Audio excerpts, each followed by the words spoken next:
اور اپنے خیال سے یہ بھی کہتے ہیں کہ یہ مویشی اور کھیتی منع ہے، اسے اس شخص کے سوا جسے ہم چاہیں کوئی نہ کھائے،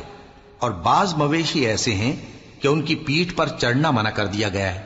اور بعض مویشی ایسے ہیں جن پر ذبح کرتے وقت اللہ کا نام نہیں لیتے، یہ سب اللہ پر جھوٹ ہے، وہ عنقریب ان کو ان کے جھوٹ کا بدلہ دے گا۔ اور یہ بھی کہتے ہیں کہ جو بچہ ان مویشیوں کے پیٹ میں ہے وہ صرف ہمارے مردوں کے لیے ہے اور ہماری عورتوں کو اس کا کھانا حرام ہے، اور اگر وہ بچہ مرا ہوا ہو تو سب اس میں شریک ہیں، یعنی اسے مرد اور عورتیں سب کھائیں۔ عنقریب اللہ انہیں ان کی اس تجویز پر سزا دے گا،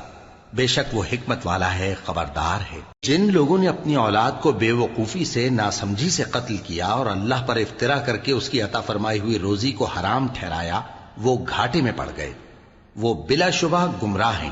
اور ہدایت یافتہ نہیں ہیں۔ اور اللہ ہی تو ہے جس نے باغ پیدا کیے، چھتریوں پر چڑھائے ہوئے بھی اور جو چھتریوں پر نہیں چڑھائے ہوئے وہ بھی، اور کھجور اور کھیتی جن کے طرح طرح کے پھل ہوتے ہیں، اور زیتون اور انار جو بعض باتوں میں ایک دوسرے سے ملتے جلتے ہیں اور بعض باتوں میں نہیں بھی ملتے۔ جب یہ چیزیں پھلیں تو ان کے پھل کھاؤ، اور جس دن پھل توڑو اور کھیتی کاٹو تو اس کا حق بھی اس میں سے ادا کرو، اور بیجا نہ اڑانا کہ اللہ بیجا اڑانے والوں کو دوست نہیں رکھتا۔ اور مویشیوں میں بوجھ اٹھانے والے یعنی بڑے بڑے بھی پیدا کیے، اور زمین سے لگے ہوئے یعنی چھوٹے چھوٹے بھی،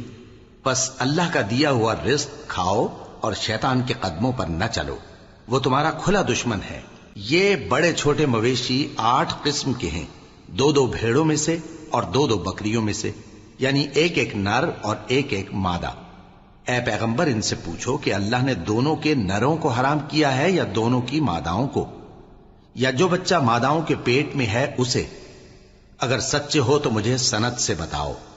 اور 2 اونٹوں میں سے اور 2 گایوں میں سے، ان کے بارے میں بھی ان سے پوچھو کہ اللہ نے دونوں کے نروں کو حرام کیا ہے یا دونوں کی ماداؤں کو، یا جو بچہ ماداؤں کے پیٹ میں ہے اس کو؟ بھلا جس وقت اللہ نے تم کو اس کا حکم دیا تھا تم اس وقت موجود تھے؟ اب اس شخص سے زیادہ کون ظالم ہے جو اللہ پر جھوٹ باندھے تاکہ بے جانے بوجھے لوگوں کو گمراہ کرے؟